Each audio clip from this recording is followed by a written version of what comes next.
Ben's got a loud voice. Anyway, my name's Alistair Roth. I'm the Executive Director of the Institute, and my pleasure to welcome you all here this evening. Thank you for turning out on a rainy, dreich night, as we say in Scotland.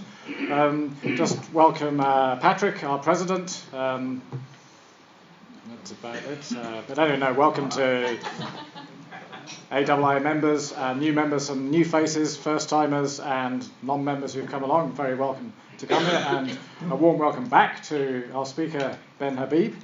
Obviously, it's a very topical subject. It's sort of tweet by tweet playing out as we watch what's happening. So we started off with the momentous meeting that's up here of the two Koreas, and of course we're now waiting with bated breath to see if there's going to be another momentous meeting in Singapore on 12th of June. So I don't know, we're probably one tweet away from it happening or not happening. But anyway, it's really good to have Ben back. Ben has travelled up to North Korea several times. He's travelled around there. And our former council colleague Ian Howie, also here, also been around with the UN in North Korea. So maybe tripped a few times. Anyway, it's great to have you all here. I'm going to open the floor up to Ben. He's going to talk for 40 minutes or so, take Q&A after that. So, Ben, thanks very much for coming. The floor's yours. I've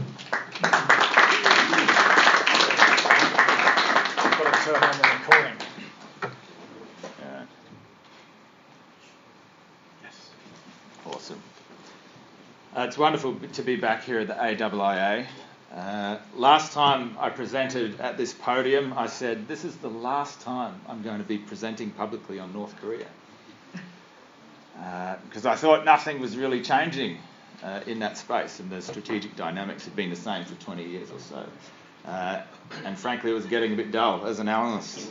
Well, things have moved a little bit in the last 2 years. A lot has happened on the Korean Peninsula since 2016. Who could fail to be moved by images like this one? There was some quite stirring imagery. The body language between Moon Jae-in and Kim Jong Un at this conference was very warm. Contrast that with what we saw in previous inter-Korean summits, where Kim Jong-il, Kim Dae-jung, Nam Yoo-hoon, the leaders, was very... it was not a warm environment. Contrast with this. Something different happened here. But then there's a lot here that's very much the same, and we're seeing a lot of those similarities play out, in particular after the Inter-Korean Summit and what's happening since. I hope to weave a story together tonight that tries to untangle some of the dynamics of these events. So I'm going to reflect on the context in which the Inter-Korean Summit took place and what led up to it over the past year or so. Then I'm going to dissect the Panmunjom Declaration for Peace, Prosperity and Unification on the Korean Peninsula. And I'm not going to refer to that communique by that name again because it's a tongue twister. So I'll just talk about it as the Panmunjom Declaration.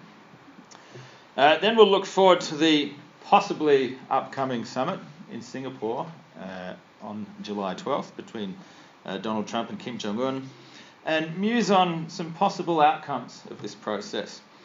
And then finally I'll reflect on some of the lessons of our season of summits in 2018.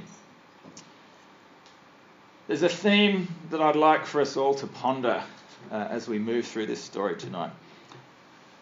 Diplomatic outcomes depend on relationships. And this is an idea I'll develop through the presentation. And we can tease out this theme further in the Q&A, if you like. Beautiful. I always have to begin presentations on North Korea with an invitation to the audience to engage in a little bit of empathic thinking. So what do I mean by empathic thinking?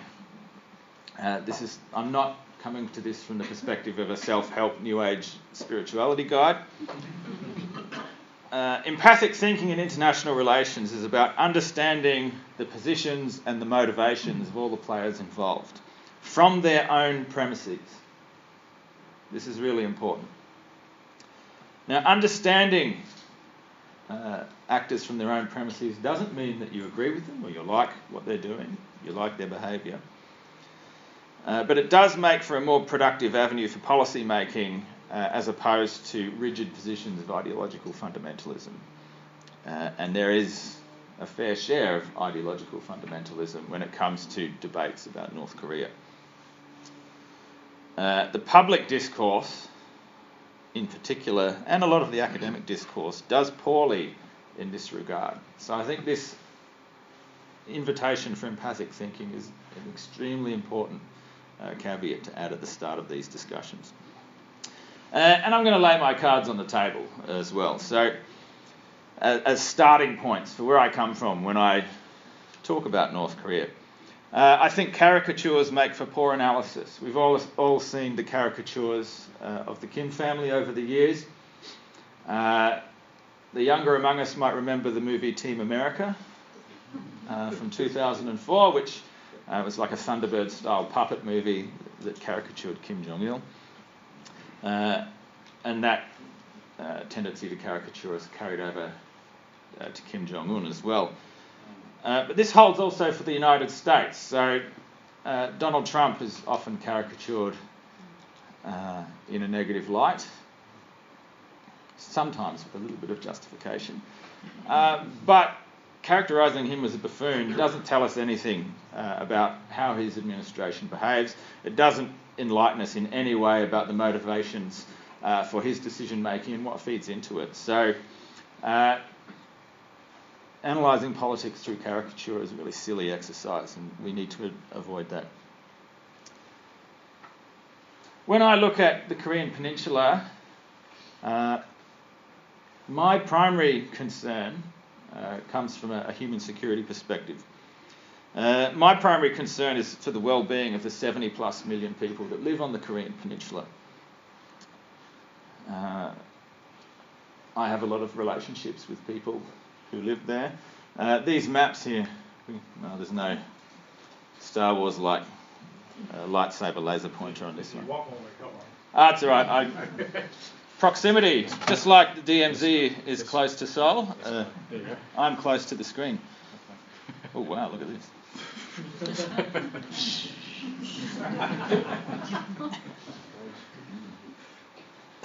I'm laughing at myself. So you can see, when you're talking about war on the Korean Peninsula, look, the risk to the South Korean capital is so extreme. Seoul is not defensible from North Korean short-range rocket and missile attack in the event of war. This is one of the reasons why there hasn't been a re-outbreak of the Korean War since 1953, because deterrence holds, nuclear weapons or not. There's a relative balance of deterrence on the Korean Peninsula because of the vulnerability of Seoul. And that's not just some abstract strategic question. 20 million or so people live in the greater Seoul metropolitan area who are at great risk of warfare. So when people talk about attacking North Korea, you're playing Russian roulette with the lives of real people that live in this place. And they're often rightly annoyed when people from other countries talk so glibly about regime change and war with North Korea. My view is that North Korea can be deterred as a nuclear power, and that a peace treaty to formally end the Korean War represents the best pathway to managing regional security and ensuring the safety of the people that live in the region. And furthermore, that a peace regime is the umbrella of stability under which human security concerns and human rights issues can be addressed. And that engagement and interaction is the best vehicle for this, based on an understanding of complex systems. So I come to this from a complex systems perspective, and are really interested in how the international community can engage with social change processes that are already happening and underway in North Korea. And that these social change processes are often overlooked when we look at North Korea as a monolith, or we look at North Korea and equate it strictly with the Kim regime. It's a much more complex system going on here. So let's move on now to the Inter-Korean Summit, the third Inter-Korean Summit, and look at some of the context that led to this. So we've known for some time that North Korea was making an end run at developing a deployable nuclear weapons program. It's also been long postulated by a lot of North Korea watchers that the purpose of developing a deployable nuclear weapon was to enter into some form of negotiating process for a treaty regime with the United States, and to do so from a position of strength as a nuclear power where they had much more bargaining leverage. Not to lob missiles at California, which would make no strategic sense. There's no logic to support that. Pyongyang's willingness to engage in a fresh round of summits with South Korea, and possibly with the United States, is a good indicator that it has indeed completed the technical development of its nuclear weapons program, and it has a nuclear deterrent ready to deploy now, or at least very close. The fact that it's willing to demolish its nuclear test site at Punggye-ri means that they don't need the site anymore, because the technical testing that site would facilitate has come to a conclusion.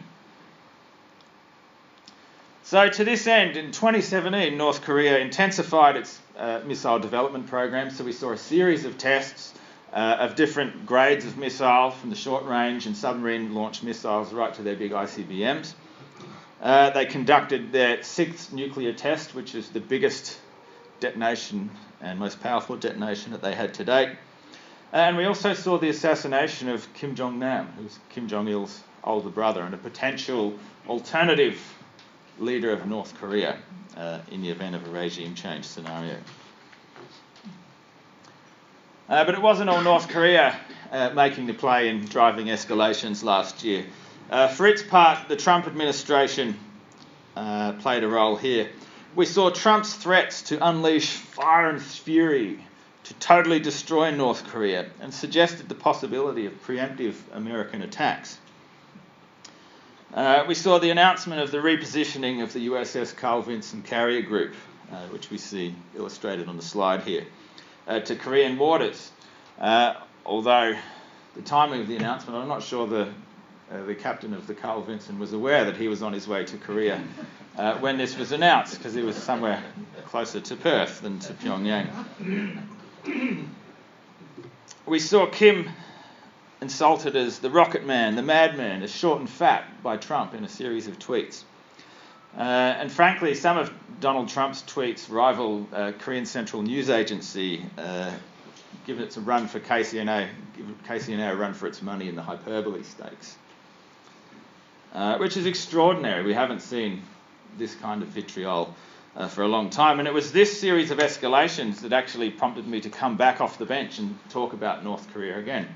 And some of you may have seen my articles in The Conversation last year, where I actually was quite concerned about the direction that this was going, and felt that that perspective was something that needed to be represented.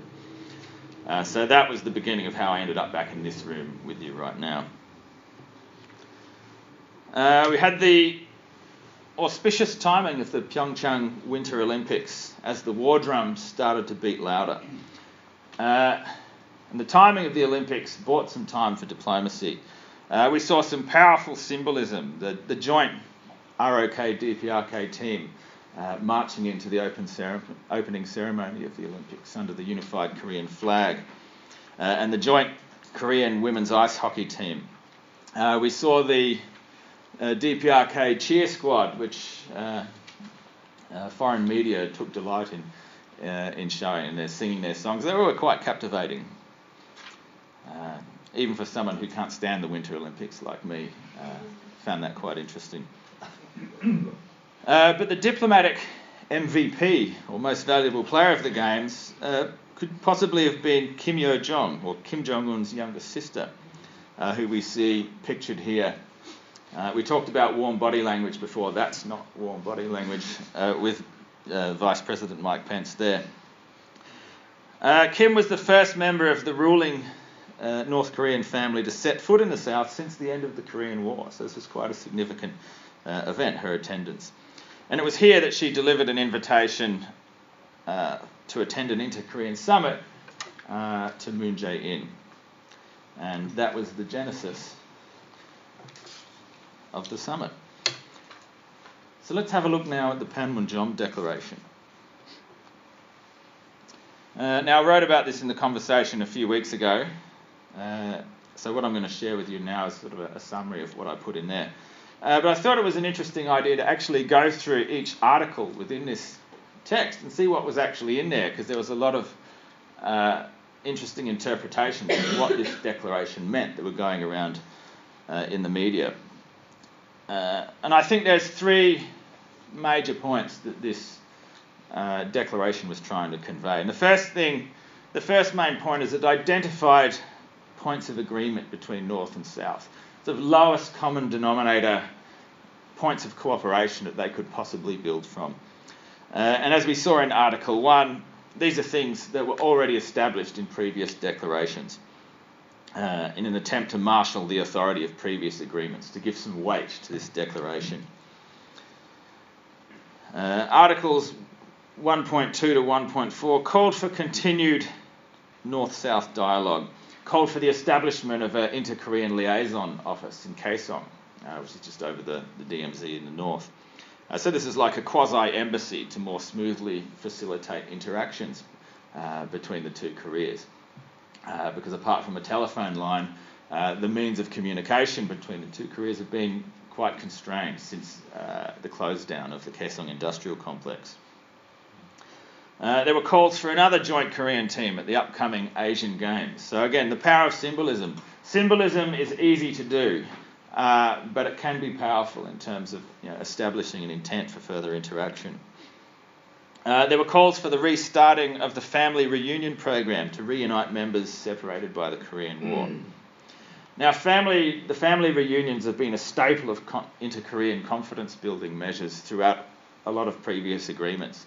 And there's a couple of reasons for that. I mean, one, there's clearly a need. If you look at the raw emotion of the family members in the graphics here that have been separated by the Korean War, these people really need to reconnect with their families. So this is a really important thing to do for those individuals.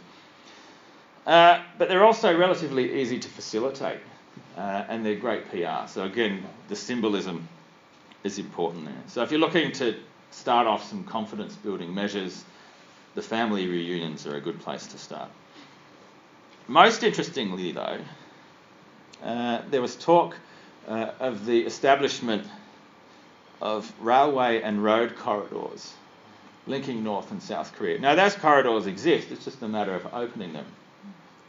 And dreams about these corridors, linking Busan all the way through to Europe via railway lines and energy corridors, they go back a long way, at least to the early 90s in the Tumen River Development Initiative. We know that this process is serious if these infrastructure corridors end up being opened and established. That'll be a real indicator of progress, because that's something that moves well beyond the symbolic to something more substantive.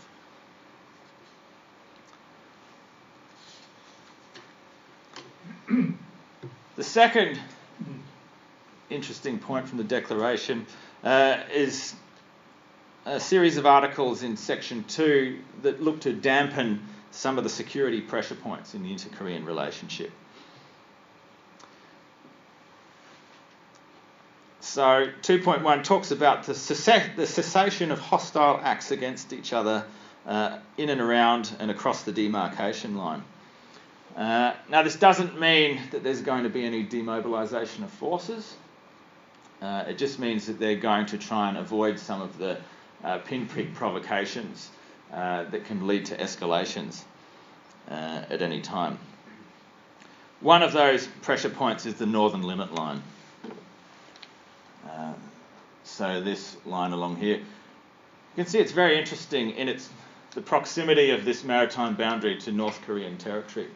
Now, if you were a security analyst or a military official in North Korea, you'd be looking at that and saying, that's quite a striking vulnerability to our coastal defence.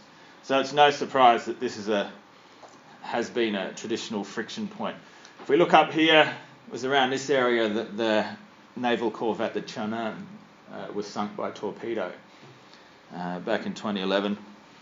and Yangpyeong Island here, which North Korea shelled not long after that.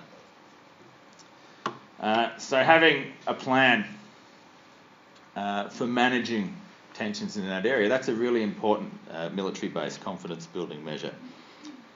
But there's other things like the loudspeaker propaganda battles, so we can see some speakers being mobilised there. I'm not sure about the sound quality. You wouldn't see something like that at a music festival. I don't think it would handle the bass very well. And the release of propaganda leaflets, so these condom-looking balloons up here that get floated. And I'm trying to be a little bit funny there, but I say that in a way that reflects the idea that I think these are ridiculous in the way that they're used. Because they're floated across the border, the leaflets are meant to drop into North Korean territory. If any North Korean actually picked one up, they'd be arrested on the spot.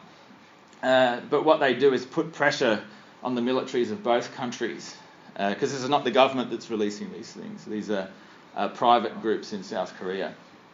And they really are an irritant to both governments when they take place. So if you're looking to remove an irritant, this is one of the things that both governments can agree that's something that they need that the South can clamp down on. There's also more calls for military to military level engagement, and this is, if you have your quasi-embassy set up in Kaesong, this is a place where you can continue to have this military level engagement to try and keep future flashpoint situations in check.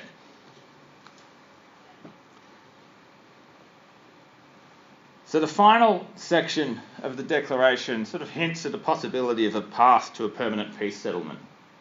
So the question mark in my heading here is very apt, because we know that's an endpoint that's potentially a long, long way down the line.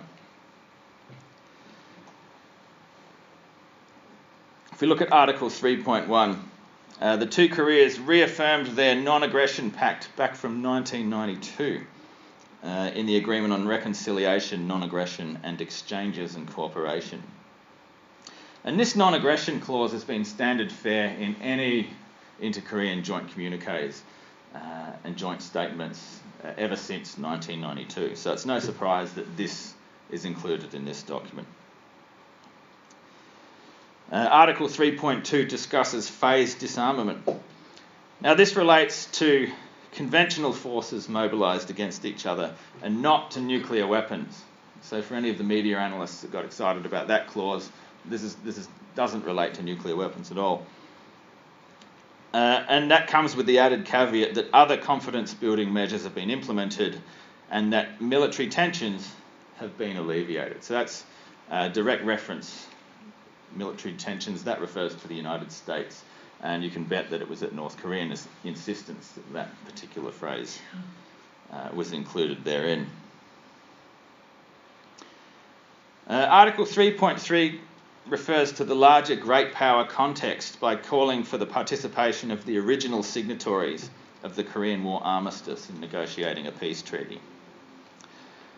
Now, part of the issue with the permanent peace settlement is that South Korea wasn't a signatory to the original armistice agreement. They were represented by the United States on behalf of the UN forces. So this is a complicating factor, and how South Korea gets dealt into this process will be interesting to see how that plays out. Also at the end, there's an invitation for Moon Jae-in to come to Pyongyang and have a second leader-level meeting later in the year.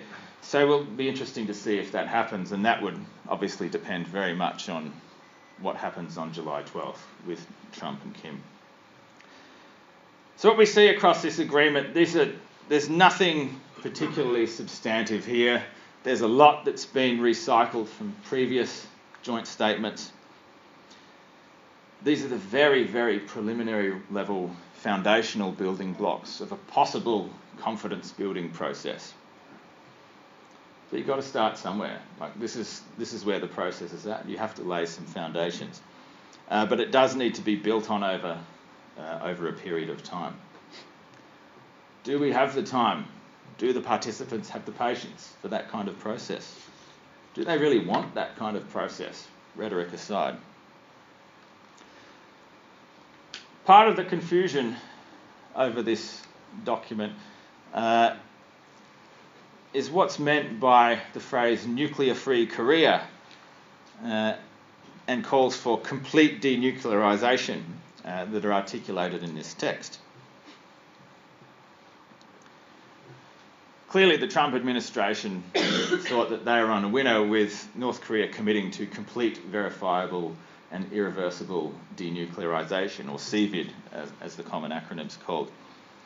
The North Korean interpretation of complete denuclearization is something different. They look on a nuclear-free Korea that includes full nuclear weapons relinquishment by the United States and the fulfillment of the mandate of the non-proliferation regime, where nuclear weapons come to zero worldwide. Now, it's a pretty awesome goal to set for a government, but the reality of that actually happening anytime soon, clearly that's not something that's going to be an end product of this particular peace process.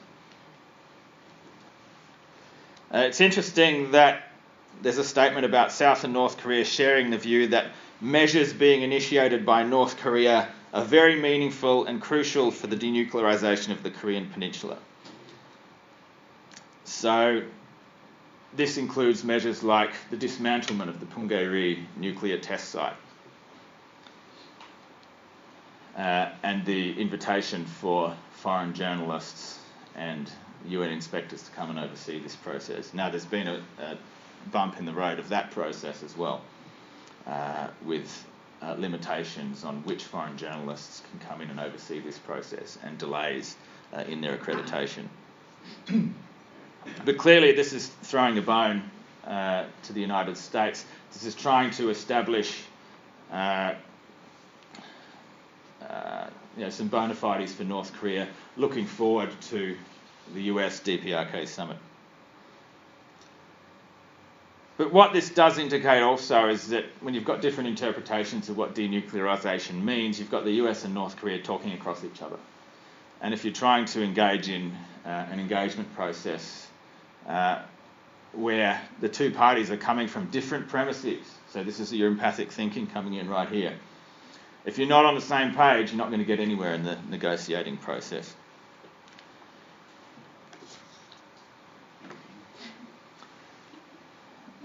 Reading between the lines, I think it was interesting to see, I would interpret South Korea trying to set some constraints on what the bargaining position of the United States might be in the upcoming US-North Korea summit.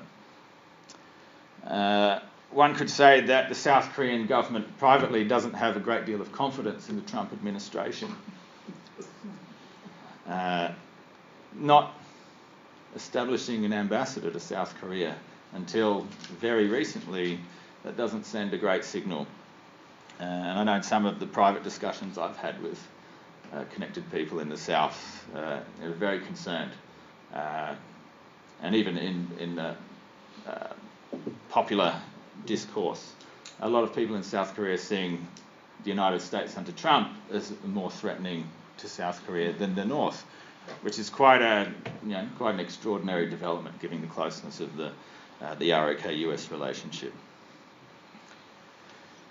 But what we are seeing here is that, by accident or by design, a window of opportunity has been opened for a peace deal, and this window of opportunity hasn't been open for a long time. What Moon has done through the Inter-Korean Summit process is make it politically safer for the United States to go down an engagement process. We've seen Moon Jae-in's comments on Trump deserving the Nobel Peace Prize. No one on the planet believes that Moon is serious about this. But there's a trend here that global leaders clearly recognising that if they play to Donald Trump's ego, that they can get results. And I think Xi Jinping was the first person to discover this. So when Xi went to visit Trump down at Mar-a-Lago, we saw the rhetoric in Trump's tweets change overnight after that visit, after some careful interpersonal diplomacy over dinner at the golf course. Yeah, I think there's something to this. If you look at Emmanuel Macron when he visited the White House recently, the high fives and the hugs and all of that. That's not how Emmanuel Macron relates to any other leader in the world. Did he come to Kirribilli House and give Malcolm Turnbull a high five? No. So I think this ego massage is a carefully calibrated strategy by world leaders in trying to find leverage and influence with the Trump administration in any way that they can, because the Trump administration is really hard to read. So the aim here is to try and corral the United States into a more conciliatory position and to try and get an outcome from this summit and to try and dampen any tendencies of people within the Trump administration to adopt a more hawkish position, which I don't think has been particularly successful given more current events. So let's look forward to this potential summit scheduled for Singapore on July 12th. Can I give you take a straw poll here? Who thinks that this summit will actually take place? Who thinks that it won't take place? Yes, about 60-40 in favour of it happening. I think that it probably will end up happening, if for no other reason than the US government has minted a commemorative coin for the occasion. And that Trump has staked a lot of political capital in going to meet with Kim. But what's the domestic fallout for Trump if he's perceived to have offered too much? Part of the issue that's been pointed to in Trump's enthusiasm for reaching a deal with Kim is that he's going to make too many concessions. So some more hawkish analysts in the US are saying, you're going to give away the farm here in this agreement, and we don't want you to do that. But what's the fallout for Trump if the summit doesn't take place, if North Korea withdraws? So I think there's a really interesting discussion to be had there. And arguably the US, Trump loses face if this event doesn't happen. If we look at the pre-summit posturing, there have been gestures of goodwill. So the North Korean announcement to shut down the nuclear test site and Mike Pompeo's visits to North Korea and the release of the 3 American detainees. Clearly gestures of goodwill ahead of the summit, but notes of caution as well. So first note of caution, Pyongyang cancels the inter-Korean working level meetings in protest over the US-ROK joint military drills. The Max Thunder drill that was conducted recently. Now these US-ROK drills, they're an annual event around this time of year. Every year North Korea responds and threatens to turn Seoul into a sea of fire. We've heard this rhetoric before, but it is serious because every time these drills happen, the North Koreans have to mobilise their military under the assumption that these drills are drills to attack North Korea, and that it's quite easy for these drills to actually go live if the North Koreans are not prepared for it. So they have to expend resources. It's a country that has an energy shortage, so what happens when they have to mobilise their military against this and use up valuable fuel? There's costs for North Korea in having to respond to these drills. So just from a strategic standpoint, you can understand why they get irritated by this. You can also understand why the Americans and South Koreans conduct these drills, because they have to do their own contingency planning and preparations. But there's more than that. We see North Korea over the time, they've reinterpreted and reneged on deals as a negotiating tactic to extract further concessions from their interlocutors. So this is something that was quite expected. I mean, if you saw the Twitter feeds of North Korea analysts when this was announced, it's like, yeah, obviously this was going to happen. We also can see that the North Korean statements are responding very explicitly to the comments of John Bolton recently in his public statements against North Korea. So the North Koreans do well understand the divisions that exist within American politics and the capacity of those divisions to be able to make the US not a trustworthy negotiating partner from the perspective of Pyongyang.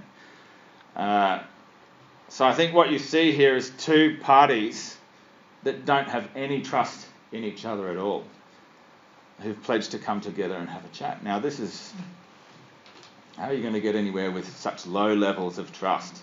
This is why even symbolic confidence building measures have some value when you're starting from a trust horizon of 0. So the expectations management. There has been an inevitable recalibration of expectations after the euphoria of the Inter-Korean Summit. Is it possible that Trump overreached in his enthusiasm? So on the left we've got a tweet that suggests that Trump thinks North Korea is willing to countenance denuclearization. On the right is a tweet that I came across a day ago from Anna Fifield, who's one of the good reporters on Korean Peninsula affairs. I don't think we need to read it out. But I did laugh out loud when I read this the other day. And it's true. Like, almost every North Korea analyst was like, come on, North Korea doesn't want to denuclearize. This is not their end game of the nuclear program. They have other strategic goals. You're misreading the signals that are coming out of the Inter-Korean Summit.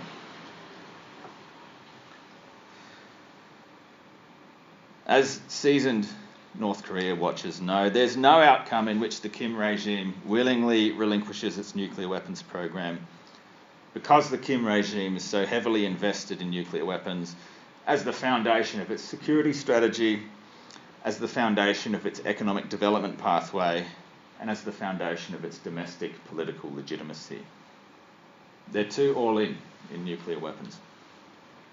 So my fear is that the Trump administration is going to blow an opportunity to do something meaningful when the window of opportunity for a deal is open, by focusing on the wrong prize, by focusing on CVID instead of a pathway to a treaty. But events further afield give us pause for caution here too, and the implications of the demise of the US-Iran nuclear agreement. So what's the signal here if you're North Korea?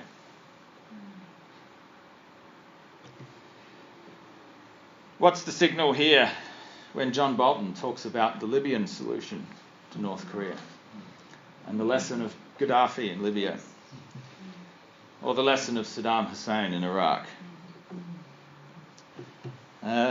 My esteemed colleague Leonid Petrov spoke the other day. He said, and I quote, "There's no way Americans can be trusted on international agreements they make.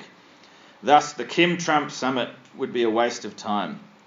After the US scrapping of a nuclear deal with Iran, Pyongyang's negotiation strategy is armed with realpolitik," unquote. So again, this gets back to this idea of trust. There's no trust between these two parties. And they're coming into a summit where expectations of something materialising based on the euphoria of the Inter-Korean Summit are high. So this is an extremely tense and interesting time for Korean Peninsula affairs. We haven't been in a place like this, quite like this. The circumstances of the Sunshine Summit in 2000 were much different to where they are now. The kind of players involved, they're different from back then. So I'll conclude now by musing on some possible outcomes, with the caveat that making predictions about North Korea is the graveyard of security analysts over time. So I'm not attaching any probability to any of these things, but throwing these potential scenarios out there for something we can think about and discuss.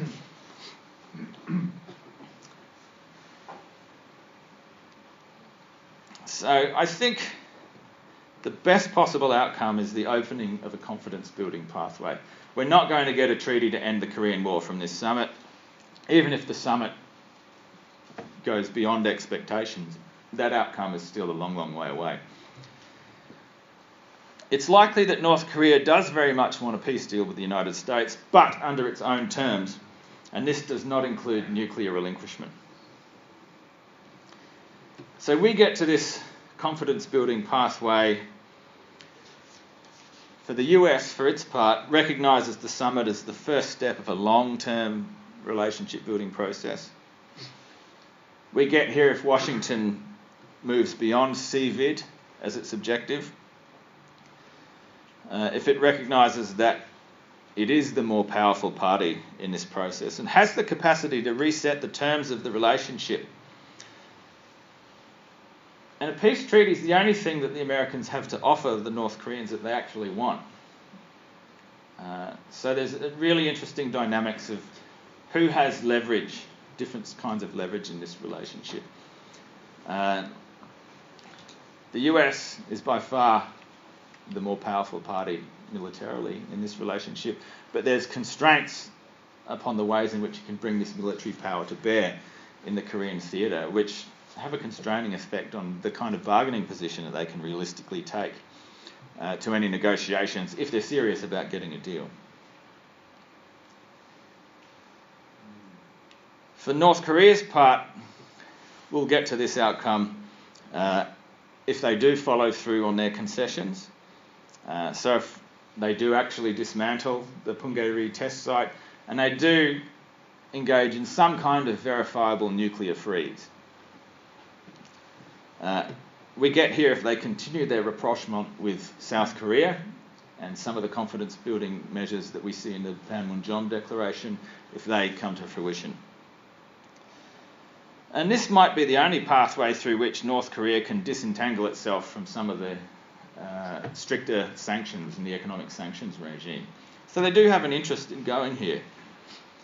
However, as we've seen, there are significant obstacles to reaching this best possible outcome. As we've seen time and again, American hawks view any kind of engagement as a loss. And we see that in the use of appeasement rhetoric.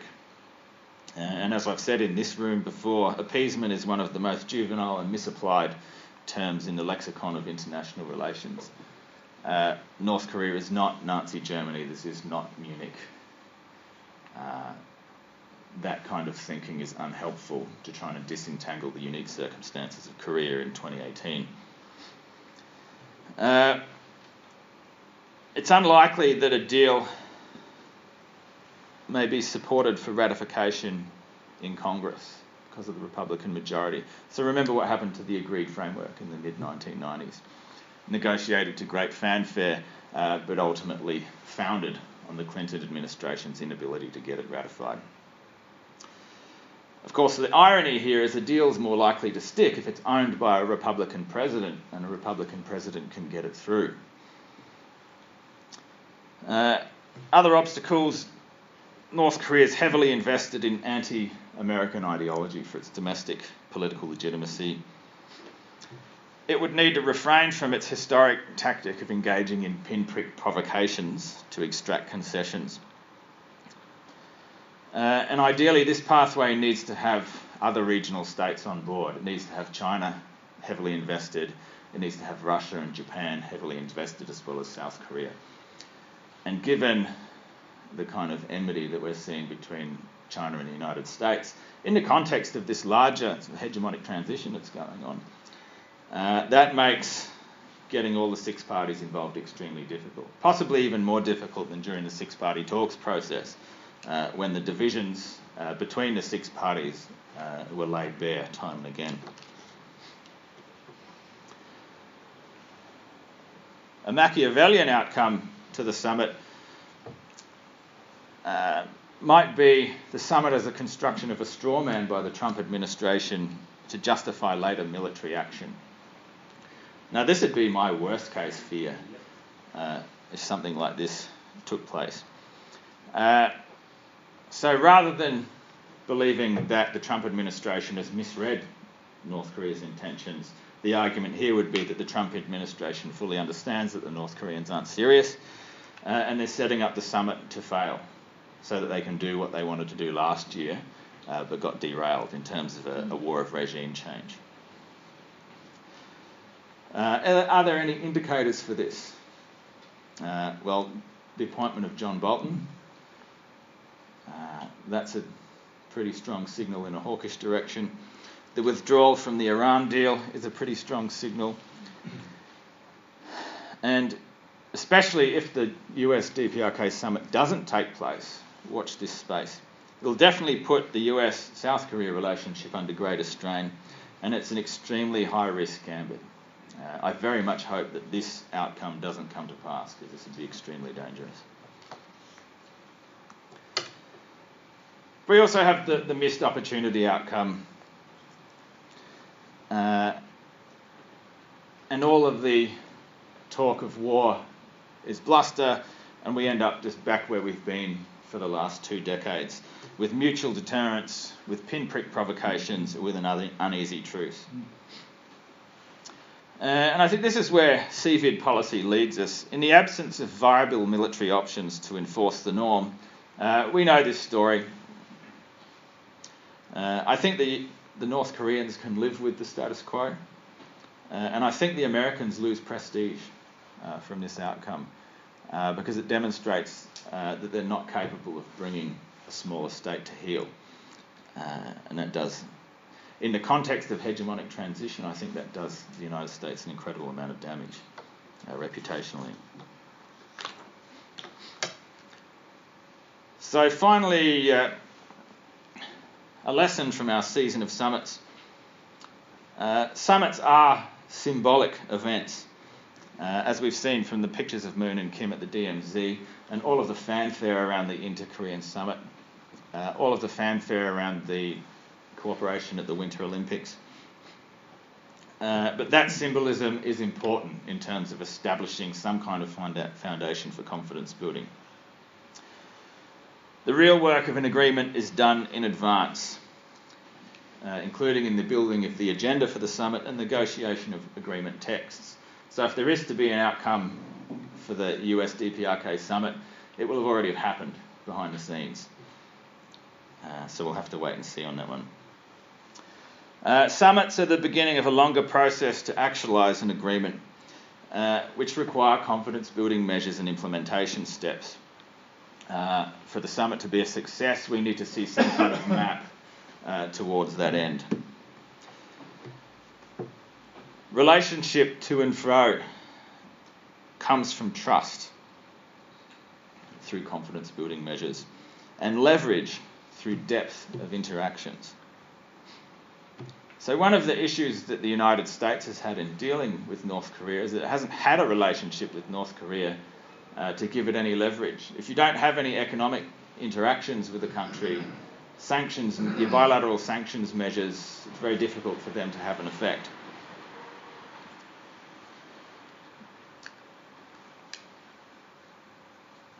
When you have relationships across economic, governmental, institutional and people-to-people dimensions, you can create flows of information, you can create flows of wealth, and you can create flows of resources that interact with processes of economic transformation, processes of social change that are already underway in North Korea, and that are already starting to fundamentally alter the relationship between the North Korean people and the North Korean government. And this is something I've written about previously.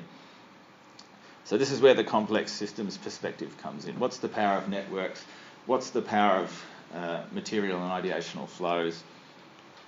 And I think there's some really interesting work to be done if you're in the research space on the application of complex systems to the North Korean case. There's limited transformative potential in shouting at North Korea over razor wire. Yeah, I'm at the end. So perfect timing on us. So thanks. I'm really looking forward to some questions and comments.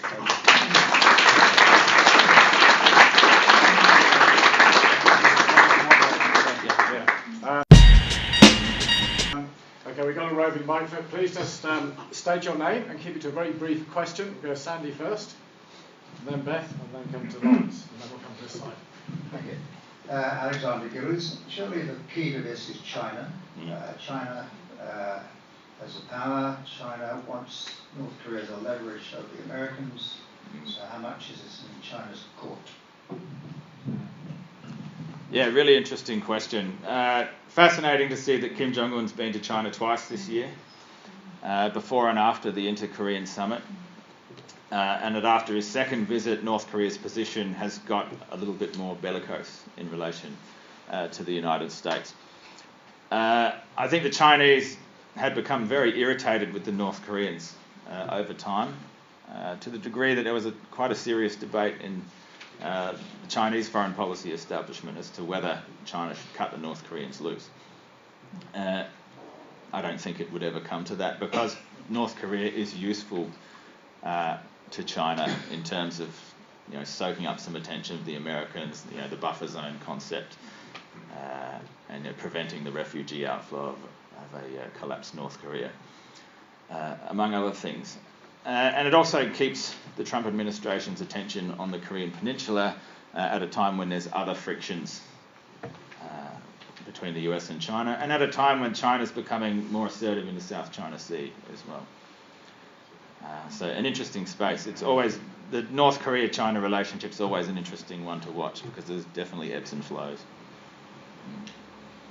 Beth, another go Lawrence, and then Bethany Evans, an institute member, ex-Latrobe student. Over the past 12 to 18 months, there was a lot of documentation about North Korea's progress on particularly small intermediate range weapons, the quality and the sophistication. And while the technicalities of that were really well documented, the internal politics weren't. And so I was wondering if there was an internal political driver in North Korea that kick-started the rapidity of that phase, or had they simply just reached an end phase that made it easier to stack those progresses on? And there wasn't any question about the technical capabilities of the short and medium range weapons. So what's the reason for testing them then? Part of the reason is diplomatic signalling, but part of it also could be about internal power struggles between different factions within the North Korean government. So it's not a monolith. There are different structures of power within the regime, and that's come particularly to the fore since Kim Jong Un has come to power, and questions over the degree to which he's got full penetration and has full networks of control across all of the organs of the state. And I think there's a bit more room for different institutional actors to play in the North Korean establishment than there was prior to 2012.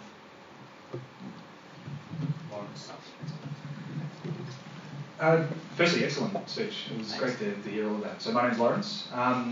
Just one question. You noted that there has been some substantive changes in what has been going on in the status quo on that peninsula. And I'm wondering if you have any ideas or what you think the chances might be that there would be a substantive change in the status quo in the Korean Peninsula that excludes the United States. Probably not. It's the short answer, because they're there. They've got a forward deployed presence in South Korea, so they're going to play a role one way or another. But because they've excluded themselves from the North Korean economy, China is in charge. It's been Chinese FDI in North Korea that's really spearheaded the economic transformation of North Korea. It's the Chinese yuan that is now the de facto national currency of North Korea. It's through China that all of these flows that I'm talking about, economic, material and people and otherwise, are coming through China. So China's, as was mentioned before, China's the key actor here. And if you're looking from a systems perspective, this is where all of the vectors for change are coming through China, whether officially through the government or otherwise through unofficial channels. Ian Howard. Thank you, Ian Howard, a member. We've seen. I'm sorry. Thank you. You've said we've seen a lot of this before, and I hardly agree. I think one important difference this time if you look back towards Carter, who actually offered to remove all the US troops from South Korea, it was in the last year of his presidency, and that never went further. Similarly, look at Clinton, he was preoccupied with other matters, and he subsequently said it was one of his great regrets. Same with Obama. The difference this time, it's in the first year of both the presidents, President Moon and President Trump. I think that makes a big difference to the whole dynamics. The second thing I'd say is, yes, the importance of China is important. I actually think Russia's almost as important. During the embargo, Russian trade with North Korea increased by 70%. Trade's coming across the Truman River from Vladivostok in substantial amounts. I think the hidden player in this is the Russian Federation. But let's talk about the timing and that matter. Yeah, a couple of really interesting points there. I think Trump's got other preoccupations as well in terms of this investigation that's going on into his affairs with the Russians. But you're right, this is some auspicious timing in terms of where both presidencies are at with Moon and Trump. So they do have the time to bed something down if they can get an outcome. So there is a window of opportunity open for an outcome here. But all these other stars have to align as well in order to get there. And that's very much open to question. On the Russian engagement question, when I was last in North Korea in 2013, I went to Rason, near the Truman River. So Rason is now cantoned off into a special economic zone in North Korea. And there's actual real FDI-led development activity going on here. I think it's the most interesting space in North Korea to visit if you ever want to go there. And what we saw at that time was a group of about 400 Russian nationals who were working on building a new dock and port facility there, as well as finalising the building of the rail link from North Korea into Russia. Now those projects have been completed since, and that infrastructure has been able to facilitate that growth in trade that you talked about. And Russia is also the primary interested party in linking up this rail corridor from South Korea through the north and linking it up with the Trans-Siberian to link it up with Europe. So they have the most to benefit, I think, from some kind of solution, political solution that makes the investment climate more stable because they've got infrastructure projects ready to go. The Chinese are more interested in mining and natural resources in terms of the kind of things that they're investing in there right now. Yes, right. Sorry, Rowan. We've got lots of questions coming, so please keep them coming and short and fast. Ian Fry. Rob, picking up on the thrust of the two recent questions, the relationship between China, the two Koreas, Japan and Russia, they have all been involved in the railway discussions. They all want it. It won't happen. If there is a reunification, it will happen, and that will cut the US out of the major trade relationships. It's my view that the only thing that the Americans really want is regime change to keep a grip on North Korea and prevent that development. Would you comment on that, please? I think there's definitely the hawkish elements in the United States want regime change for sure. And they don't see any value in trying to negotiate with this regime for a whole host of practical and ideological reasons. Japan, I think Japan would be interested in these infrastructure links when Abe is not in power, because Abe's sort of military normalization proclivities are based on North Korea as a threat. And if North Korea is not a threat, and we saw Abe's sort of desperation around the inter-Korean summit going to speak to Trump and trying to push the Japanese case, like it hurts his domestic legitimacy and the case that he's making for his particular policies if there's rapprochement between North and South Korea. Yeah, I'll leave it at that. Rowan. Rowan Kelly. I think, if I can suggest, you've underestimated the friction between China and North Korea. Most Chinese people use the phrase Jinsang Pan about Kim Jong Un, Fatty Kim III. And Xi Jinping, very frustrated that he's been forced to concede terminal high altitude area defence, which they subjected South Korea to huge sanctions, didn't work, so the START is still in place in South Korea. And the uncle of Kim Jong Un killed his uncle, of course, who had been the guy building the joint ventures, the city which I've seen in Dandong there on the border, which is now empty, doing nothing. So I think there's and we've great concern about the fracturing of the nuclear testing side, the physical threat. So great frustration, I think, on the part of China that they, Mao Zedong gave his eldest son to North Korea. So he had these two visits, as you say. We don't know anything really about what was said, and the statements were very vague. Do you believe it's possible that China gave a security guarantee that this, in return for genuine economic engagement and maybe plus something else, that because Xi wants to be dealt back in, he's out of it, he's not going to be there in Singapore, he's wanting to be the big player in East Asia, and he's kind of out of this. So do you think that what do you think more might have been said in those two meetings?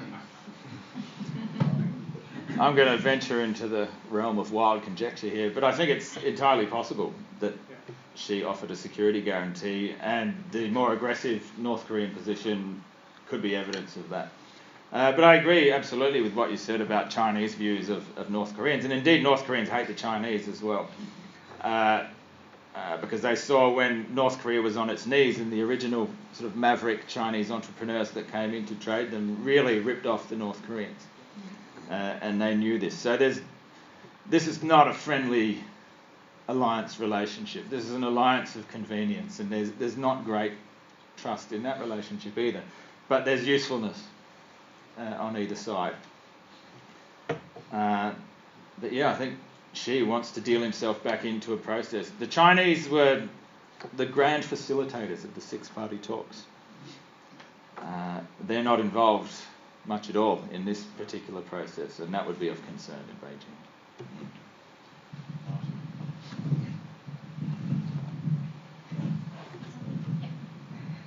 Thank you very much, Ben. Actually, I'm Korean. I don't know how many Koreans in here.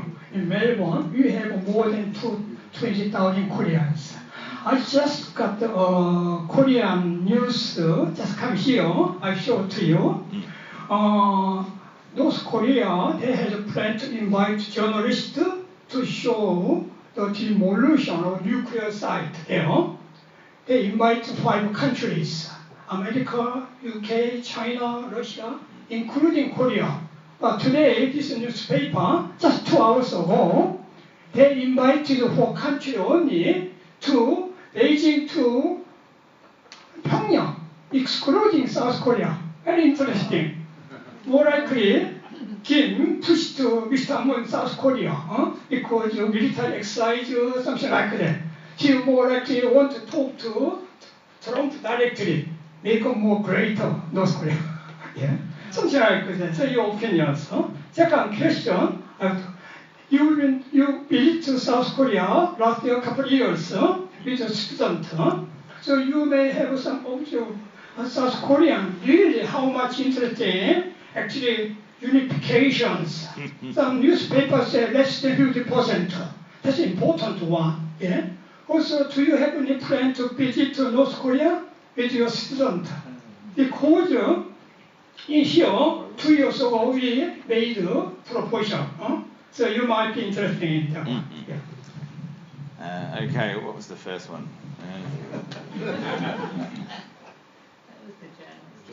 The journalist things. Bit of punishment. Yeah, bit of punishment for the joint military exercises, and also a provocation for, get some more concessions from the South Koreans would be my reading of that. The second question, refresh my memory. Unification. Yeah, this is an interesting question. I get the impression, and have for a while, that everyone in South Korea talks a good game about reunification, and no one actually wants it because of the extraordinary cost of this enterprise. I mean, let's peel this apart a little bit. The difference in economic development between the two countries is extraordinary. And when you drive around North Korean backroads in a bus along dirt roads that have been rained on recently, and you see, well, how could you ever run an economy or even distribute food through a road network that's so decrepit? There's the infrastructure problem. There's the electricity network. There's the energy dependency problem. There's healthcare.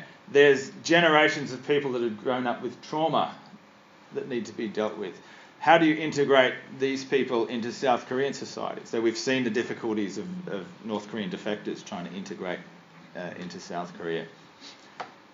All of these incur financial costs. All of these incur social costs at a level that's well beyond the German unification experience. It's often cited as the analogue. So I don't think anyone in a position of power really wants to be responsible for that kind of project, despite the fact that symbolically and emotionally people are very much tied to that outcome. So I don't want to discount that element. It's the practical element that people don't want to deal with. And study tour, no, I'm not taking students there anytime soon. Although I could, but it's not on the agenda. We've only got time for one more really short one, I'm afraid, because we have to finish 7:30. This will be short, depends on how much you answer. David Brewer, this institute. Now, I think you're being perhaps a little bit unfair on Trump, given that all of the previous American presidents, despite what they say after they've left or in their last, none of them had wanted to go to South Korea or to North Korea to discuss. They don't want to discuss anything with the North Koreans. No, I don't recognize really, I don't favor too much the peace prizes or anything else, given the sort of people who had it before, and I don't want to name them to embarrass this organization. But anyway, what do you think? Are you being a bit unfair? Well, this is the intoxicating magic of the Trump era, that all things are possible, it seems. Under any other president, an inter-Korean summit, a summit between the US and North Korea would be unthinkable. And of course we've never seen one before. And yet under this president, who a year ago was threatening to destroy North Korea, is ready to sit down. So, the unpredictability of Trump opens this window of opportunity. But the unpredictability of Trump also means that the kind of long-term process required to actualise something from this summit is also unlikely to come to fruition, because there's just not the stability there. All right. Well, we're running rapidly up against 7:30. We have to finish. But anyway, I think it's a question of watch this space for the Trump summit soon. When we had it. Ben, thank you very much for coming along.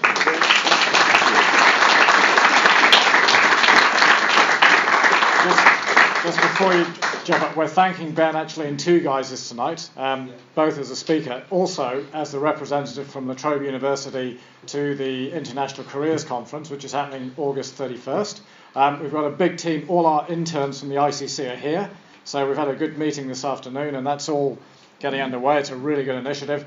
And on that note, I just also want to say thank you both to the interns and also to the army of volunteers who turn out and week in, week out, come and give their time to help keep all this running.